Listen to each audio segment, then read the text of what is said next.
Up next, President Trump asking businesses to take a pledge to retrain workers. Some companies simply just can't find qualified applicants. Well, we're going to talk to the CEO of a nuclear power company about how he plans to fill positions as his company, well, lights up the future, you could say.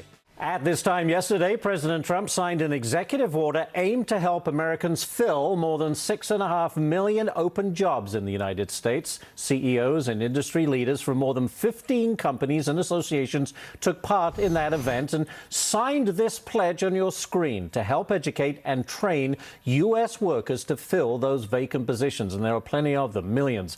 As the president and his daughter Ivanka roll out the new jobs initiative, the president also continues to push for U.S. energy dominance. One sector that certainly needs more qualified workers is nuclear energy. And our next guest is the CEO of Lightbridge, a leading developer of next-generation nuclear fuel technology. We welcome in Seth Grae in a Fox Business exclusive. Seth, thank you so much for being here. We'll get into how the industry is doing, but what about this job applicant shortage? You're really seeing this in the nuclear energy sector? We are. For many skilled positions, the president pointed out yesterday there are 6 million jobs that can't be filled in the country because of lack of correct skills. And in the nuclear power industry, we're racing to fill some jobs through university programs, but we're seeing the administration really step up now in private-public partnerships that are helping with training, including following yesterday's announcement. But Department of Energy in particular is really leading the way on supporting companies that are training and employing millennials, bringing them along from specialized welders in nuclear power to scientists and engineers, and just throughout the industry, the positions that we need. We hear so often that these students get out of college with a huge student debt hanging around their neck and getting no jobs. It just doesn't seem, the two don't seem to jibe. So what you're telling me is people aren't going to school for the right professions. Well, I think so. And look, one place I disagree with the president is on climate change, and it's a real driver for our industry and our company.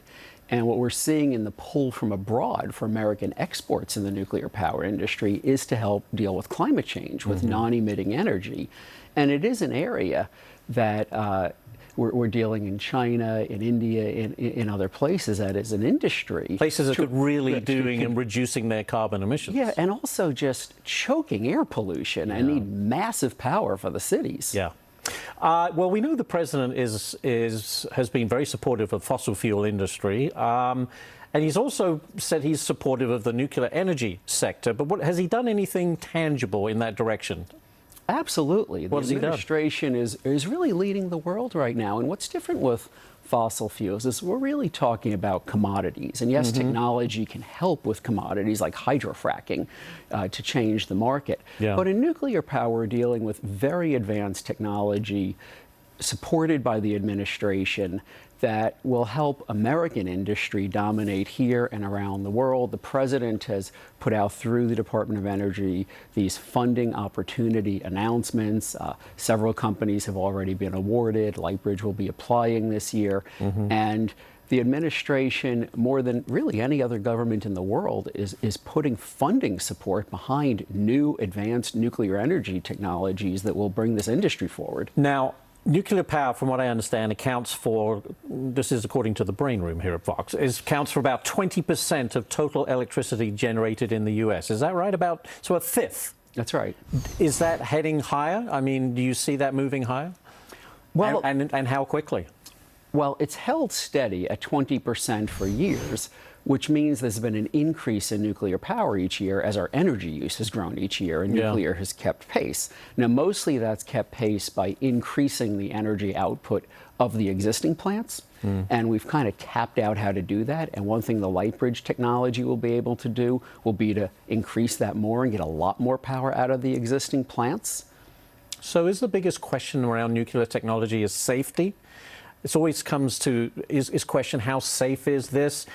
And nuclear power has been around a long time. How safe is the generation of nuclear power? Well, in the United States, it's the safest industry we have. Nobody has died in the history of this industry from radiation from a nuclear plant. Not a worker, not a member of the public, not anybody. Now, we're always striving to make it safer. And with our new technology, we're looking to make the fuel run 1,000 degrees Celsius cooler and have dramatic safety advantages. No Fukushimas and also no nuclear weapons usable materials. All right, very good. We'll have to leave it there. But Seth Grae, thank you for coming in today. We appreciate it. Thank you, Ashley. All right, thank you.